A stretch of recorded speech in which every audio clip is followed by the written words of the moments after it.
I was very nervous about it. And then he walked in and took his sunglasses off and looked at me. And I thought, oh, no, put your sunglasses back on. You can't. Don't look at me. Don't look at me. Uh-oh. I felt like... you're trouble. I felt like somewhat of a cougar in that moment saying, you're trouble.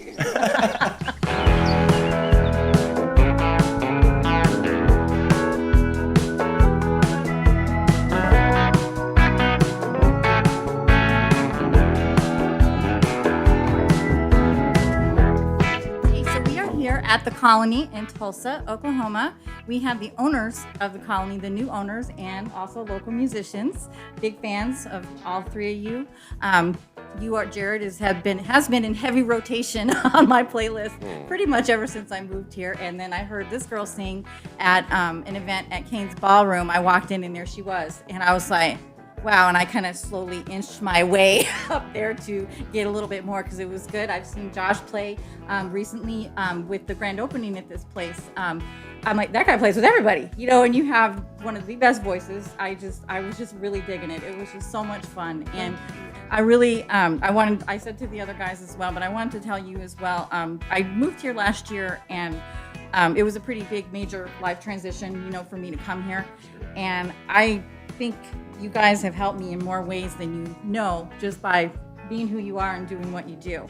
Because it wasn't easy. It was pretty rough, and being able to come out and see live music played very well any night of the week in Tulsa really feeds my soul. And I'm really glad that you guys are here to do it. I love and appreciate you very, very much, and I appreciate y'all coming on the show today as well. It feeds our soul too. You know? It's a two-way street. We feel it just like we give it. And I think I speak for all three of us when I say that's a big part of the reason why we bought this place. Yeah, go into that. Tell us a little bit about how all that came to be. It's funny. It started from, we had a weekly residency on Mondays here. And we'd been doing it for like 3 or 4 months or so. And I got a phone call one day from the previous owner, and she said, hey, I'm so sorry. Unfortunately, we're going to have to cancel your residency because we can't afford to keep the lights open on Mondays anymore. And I was like, man, I didn't know it was that rough, man. And so we just kind of kept talking and I just asked her and, really told her, it was like, dude, I get it. It's a huge burden, and if it becomes too much for y'all, maybe just let somebody know or let me know, and I'd be happy to do what I can to step in, because for Tulsa musicians, this place is almost sacred, Yes.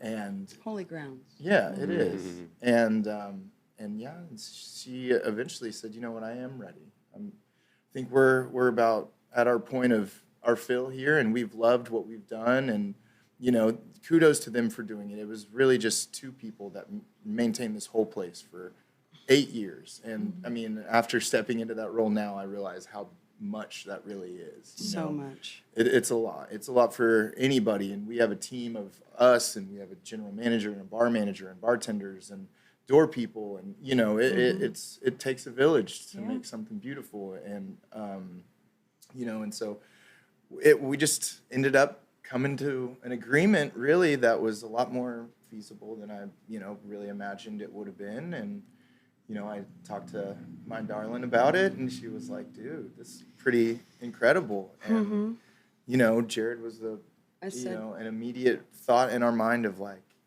who else can we bring in that would round out just the two of us, and make a perfect little trio. Cassie called me that very evening, I believe. Yeah.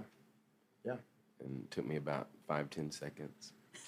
There was a silence for a second. I had to not. Like, I had to not eek. I didn't want to eek like and hurt their ears.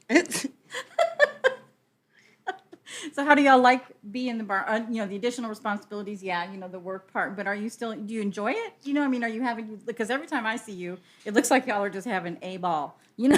So much fun.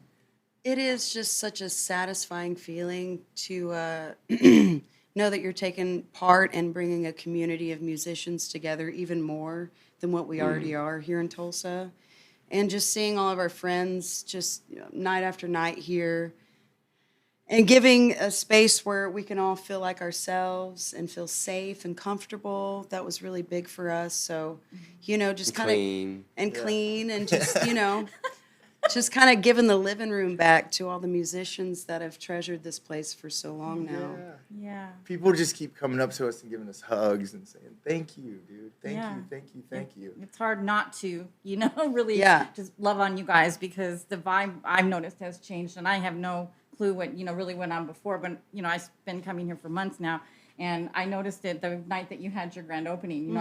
There was so many people here, and Yeah, I was that like, oh outpouring my of God. love was just and immense. just the vibe. Everybody was up on that stage, and everybody was so cool, taking turns and laying back. I was like, this is beautiful. This is just beautiful. Yeah. So have you guys gotten any pushback? You're all individual artists as well. Have your own projects going on. Has there been any pushback, from any of the club owners or any of your local musicians about getting gigs, your regular gigs that you do? Talk to me a little bit about that. No, there hasn't been any pushback. There was question initially if we were going to continue doing our residencies that we have at Mercury Lounge and at Thelma's Peach. And the answer was absolutely not. We want to just spread the love as much as we can and bring as much as we can to those bars, and hoping that, the love is reciprocated in that way. But it wasn't just... we didn't want to open a venue just to shut other music venues down. It was kind of the alternative. It was, just kind of wanting to just bring more into Tulsa and just like spread that love even more than what it is already. And we just wanted to make sure that those bars were getting the love and attention they deserve too, because these are spaces that have allowed us to share our music and grow our our fandom in a way. And it's just we love Thelma's and we love Mercury Lounge, and it's just we just want to spread it as much as we can to everywhere we can. So that's awesome. And I mean, like she said, it's the whole goal isn't to make a bunch of money as bar owners. Our goal in doing this is just to elevate Tulsa.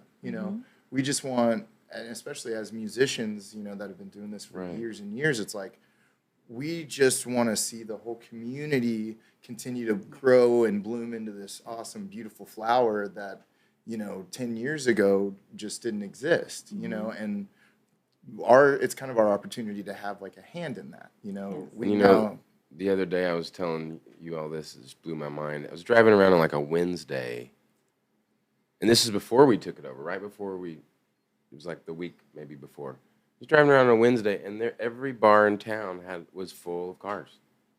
Every live music venue, and I'm thinking, there's enough to go around. There's plenty of us here, and there's plenty of people that can come support and get that live experience that only live music can give you. Yes. And even on our opening night, Mercury Lounge was still packed to the brim. Oh, yeah. And so was Thelma's, so it just goes to show that there is so much love to go around, and none of us have to compete with each other for that, for that love, because it's just, it's immense. Yeah. I mean, we're here all the time because we have to be, but we're also in those other places just as much, supporting our friends and supporting our other musician friends. And it feels good, at least on my end, just as a consumer and somebody that lives here, to know that, like, if I'm going to give my dollars to somebody, I like to know that it's going to somebody that I know and can call a friend, but at least back into the immediate ecosystem of our little music community. Keeping it local. Yeah. Showing the world, Tulsa is really a place to be. I've been in Chicago and some pretty big cities, and this blows my mind. This whole scene is just incredible. It's just wow.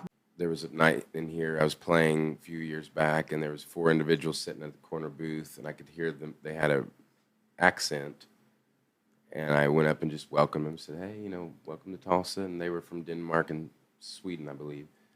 And on some, thing in their country promoting the Route 66, touring of, the U.S., the Colony came up on that list of must-dos. Yeah. That's how they ended up being here. Mm-hmm. Yeah.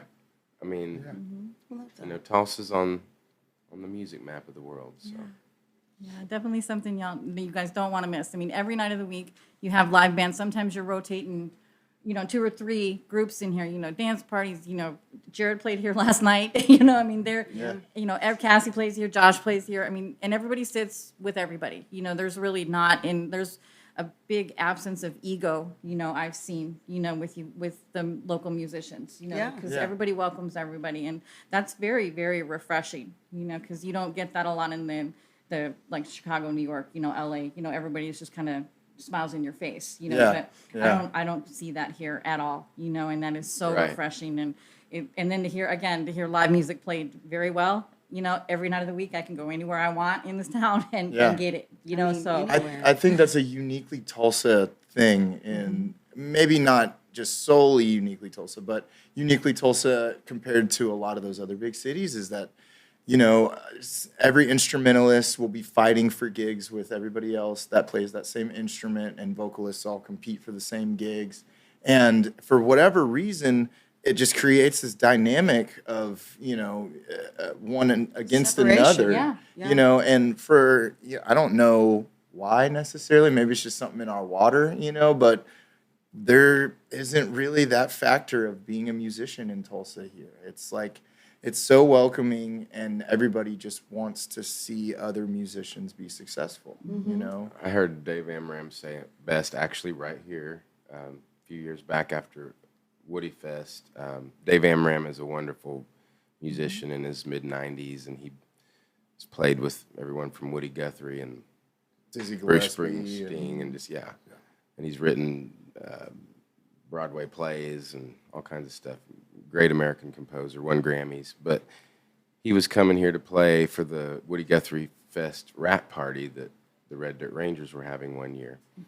And he got here about 1:30 in the morning, and he just chipper as he could be, and just wide awake. That's him. And I remember meeting him at his car and like walking him in, and just in that short little time of a walk, he was like, "Yeah, Tulsa, I tell you, I've been all over the world, Chicago, London." He just starts naming all these music towns, and he's like, "You need a can opener to break into them. You got to use a can opener. Nashville, all these places, you got to use a can opener." And he says, "Tulsa, it's wide open." Yeah, I love it. That's great. I do remember reading something on your page, Josh, when you guys announced your new ownership from Damian Roselle. What's his nickname? What do y'all call him? DG. DG. Okay, and he said, "Tulsa, we go." What does he say? We go that way. We go that way. I love that. Yeah, we go that way. Yeah, and that idea started back Mondays when there was an old hip hop residency that used to be at this venue and bar called the Yeti downtown. And the Yeti was pretty wild because it was like one of the only places in town that you could go on like Monday and see a songwriter night, and Tuesday would be like pop punk emo night, and then Thursdays were karaoke, and so it was just so many different genres and so many different lives of people all in one place that it really would trip you up sometimes.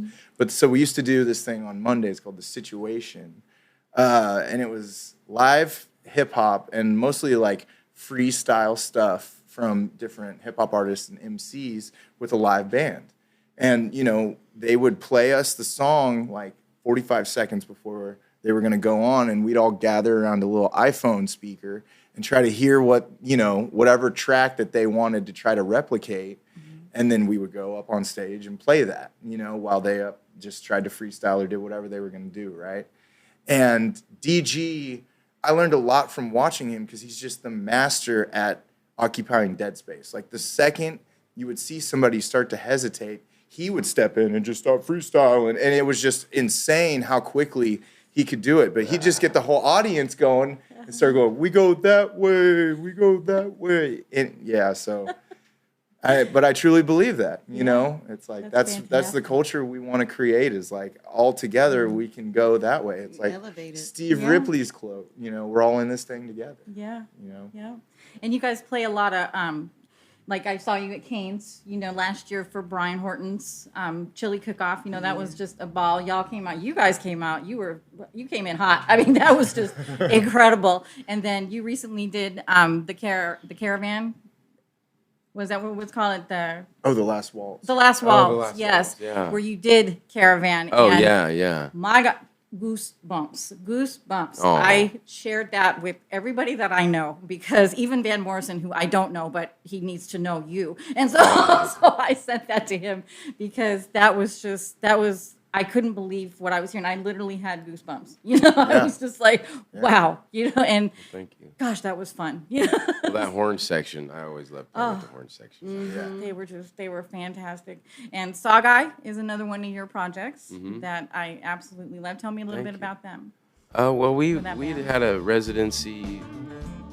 I'd put out this record called "Dirt on Your Hands," and I put that band together for my release party essentially. And then we were like, "Hey, we like this," and so we started playing a residency, and one thing led to another. We were playing here on Monday nights for a few years, and at the Mercury as well. And then eventually, some of our fans would come up and say, "We're y'all gonna do a record? You need to record this." And so we finally did, and we came up with a name for the band. And, How did you come up with the name for the band? Because you like fishing?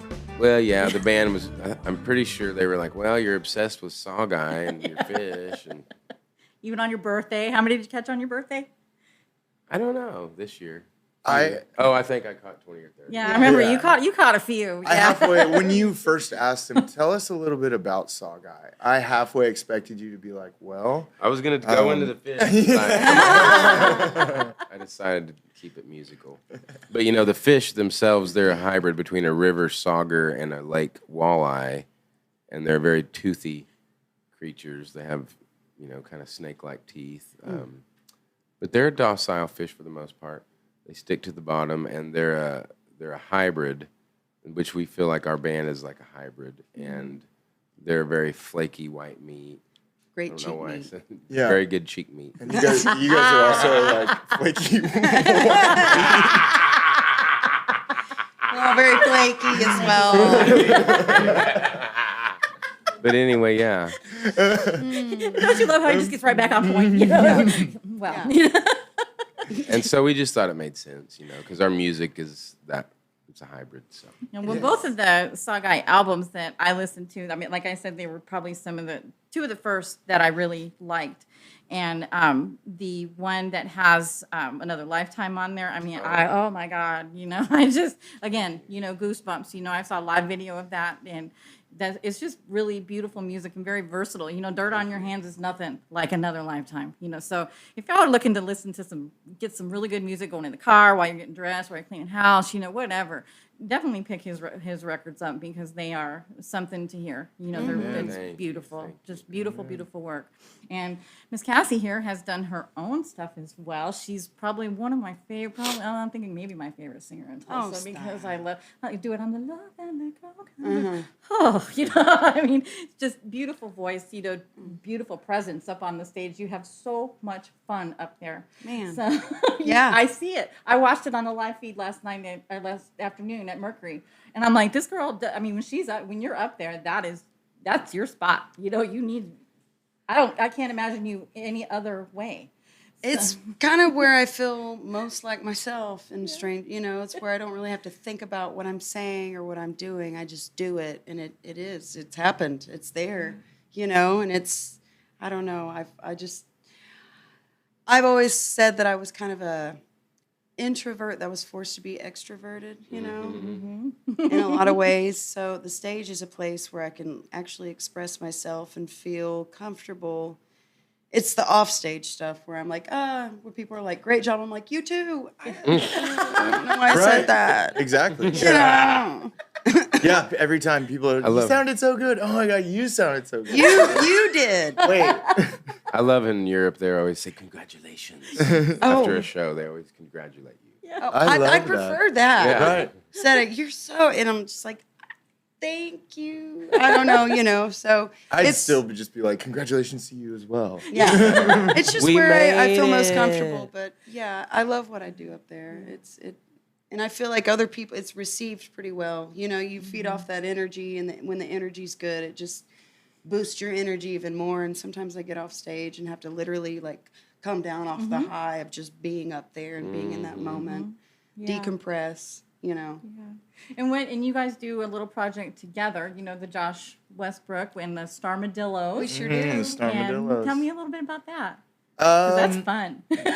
Well, I mean, in the armadillo thing, I've been asked quite a few times. When I was a kid, my family's got a farm out in Pawnee, Oklahoma. We've got about 250 acres out there. And so I used to watch out by our loafing shed, these armadillos would just kind of congregate and dig and burrow. And so one day I just got the wild idea. I was like, man, I want to go catch one. I didn't know they had leprosy at the time, obviously, but I went after that bad boy, and I realized I couldn't catch him because of how fast they were. And it wasn't probably a couple days later, my dad's explaining, he's like, yeah, man, they really burrow. Like, they'll mess up your yard, and they're starting to get under the piers of our shed, and they're going to make it sink and blah, blah, blah. So he sees one running, and he grabs this little .22 pistol he's got, and he pulls it out and shoots this son of a bitch, and it just bounced right off. And I was like, oh, they're bulletproof. That's a bulletproof animal. And so I love armadillos, and everybody that I have the opportunity to play music with are all, they're all stars. And so it was very easy. They're just armadillos, I love it. I'm so excited for the world to get to hear this record that we cut on Josh this last winter. When is that coming out? Very soon. Yeah, sometime this year. So where did you do your recording at for that? Steve Ripley's old farm with Charlene Ripley. Okay. And there's tons of history, and I mean, there's so many artists that have recorded there. John Fulbright and the Red Dirt Rangers. And before he owned the farm, he actually was owner of the church studio. He ran the church studio for 19 years. Wow. Yeah. That is so cool. Yeah. That is so cool. So, I mean, needless to say, that was an incredible experience. And we just started, and honestly, if it wasn't for my darling, I probably wouldn't be doing it. I've been playing music in town for over 15 years now, but always playing other people's music as a sideman and always joining other folks. And she finally was like, dude, you should probably do some of your songs too, And so I Yeah, if y'all haven't guessed yet, this is his darling. Oh, Yes. yeah. And tell us about the Christmas show and what went down there. I got the opportunity to propose on the Cain's Ballroom stage for Jacob Tovar's Christmas special. Yes. And I sprung it on everybody, and she didn't know. The only two people that knew were... Well, we had played before. Him and I were on stage together, and he did, you know what I mean? It wasn't a thing. So when Jared went to take the stage, Josh said, hey, because I was singing backup vocals, he said, let me come with me for a second. And originally I thought he was announcing that we were buying the Colony, and I just thought she gave me this look of don't. It's like, this is not the place for that. No. No, don't do that. And I had to be like, will you stop? Just come here for a second. Yeah. And well, to be fair, I was supposed to be on stage anyways. I was going to be playing the song, so it wasn't just totally weird for me to just walk out there. But I had, I knew it would work because I grabbed her microphone. She couldn't sing without it. So she had to come with me. Yeah. Smart. I didn't see you. And the only two people that know were Jake Lynn and Mr. Jared Tyler here, and Even though both he of still their looks so faces surprised. during You never know what emotions are gonna do. Yeah. But yeah, I remember your face it was a pretty incredible moment, and yeah, I didn't want to do it before her song because trying to sing after that, I imagine wouldn't have been, a little different. Sure. Yeah. A A little bit more passionate, I'm sure, but yeah. But yeah, that was a beautiful moment. That was awesome. That whole show was great. That Christmas show was fantastic. So much fun. Yeah. Jacob, Fantastic. man, he knocked it out of the park. That's with an that old one. soul. Jacob Tovar, y'all, if you've never seen him play, he's just this little baby-faced kid that is just as cute as can be. And I just love his face. But he is so good. Deep voice comes out of him. And he is an old soul. You hear him singing songs, Make Him Believe. And it's just, really? Tom Skinner used to call him Woody from Toy Story. And it's actually very fitting. It is. Yeah. Very fitting. Yeah. And then little Johnny Mullinax that, runs around, little dude, got nice head of hair. and that kid can play. Oh, yeah. When I saw him here at your reopening, Oh, yeah. he owned that stage. Oh, man. he will And, just shred he your just- face off. Johnny plays with us every once in a while on Fridays at Mercury Lounge. Yeah, he's another one. He's something to see. You He know? actually introduced me to Josh. Johnny used to play in the band with me, Oh, wow, I didn't know and then one day he couldn't play. He said, "I can't play this week," and I said, "Well, I don't know who to call." And he's like, "I got this friend. He's so good." I'm like, "I don't feel comfortable with that. I've never heard of him, you know." And he goes, "No, he's great. He's really great." And I was, okay, you know, I was very nervous about it. And then he walked in and took his sunglasses off and looked at me, and I thought, "Oh no, put your sunglasses back on. You can't. Don't look at me. Don't look at me. You're, you know." I felt like You're trouble. I felt like somewhat of a cougar in that moment, saying, "You're trouble." No, but seriously, that's how we met. Was Johnny Molinex couldn't play that week and had Josh fill in, and from there, we said, "Johnny, thank you. We will no longer be in need of your service." No, Do the love connection. Oh, Well, yeah. that's kind of the incredible thing about Tulsa and the scene is, you know, it's big enough to have a lot of different people playing, but it's small enough to where when somebody can't make it, you know, the list of people you call isn't as long as you would think it would be, you know? And so because of that, like we've kind of all of our circles have begun, you know, to kind of mesh together. And like, I mean, the band that plays my music and the band that plays Cassie's music, and a lot of times Jared's too, like it's the same band because over, you know, the months and years of playing music together, like everybody's learned everybody's songs and everybody's, you know, been able to fill in over time. And so eventually it, you know, kind of comes to this place like, Right. it took me a while to kind of understand it, but like when you go see Pilgrim, you don't know, all you know is Bo. Right. You're definitely getting Bo, but outside of that, like it could be Steven on guitar, it could be Chris Combs, it could be Paul Benjamin, it could be, and then same for bass and drums, and you know it really does. Yeah, like, you never know. You know who's going to jump in. Just a couple weeks ago with Pilgrim, I thought it was going to be Jesse, and I heard that Jesse was out of town. I'm like, oh God, well, who's he going to get? And I walked in, and it's Stephen Lee. Oh, yeah. And Chris Combs. I'm like, Boom. are you kidding me? Yeah. You know? I was like, Exactly. oh my gosh. And then come over here later, and there's Cecily Jones on the stage, you know, blowing the roof off the house. I'm like, all right then, you know, this is good. You know, this is a good night. Yeah. yeah, yeah. Well, thank you guys so much, you know, for having us here. We really appreciate you hosting this podcast, and it was so good to talk to all of you. And Thank you. You know, just thanks for being you. Thanks for doing what you do, and just being so kind and so welcoming. You know, I love you guys so much. So thank you. Thanks for being That's really sweet. Yeah. So thank you again for listening to the Tulsa Tempo podcast and having me as your guest hostess. I really appreciate y'all. I like to give a little couple shout outs to my parents, Herb and Barbara. I love you guys so much. Thank you for everything. To my brother, Ben, and his wonderful wife, Gladys, all the way over in London. I'm sure you're going to circulate this for me, little bro. I appreciate you. And I want to say hey to all the HVAC people that I used to work with. Y'all have been a constant support for me. My very, very first friends in Tulsa, so you will be my friends forever. Thank you. Thank you to all the wonderful artists. Thank you to the Colony. And I hope to see y'all around town. Thank you. Because everyone's a big deal in Nashville, yeah. I named you after Grandma. Lily was your name. Well, you'd smile at me with those big brown eyes and love me just the same.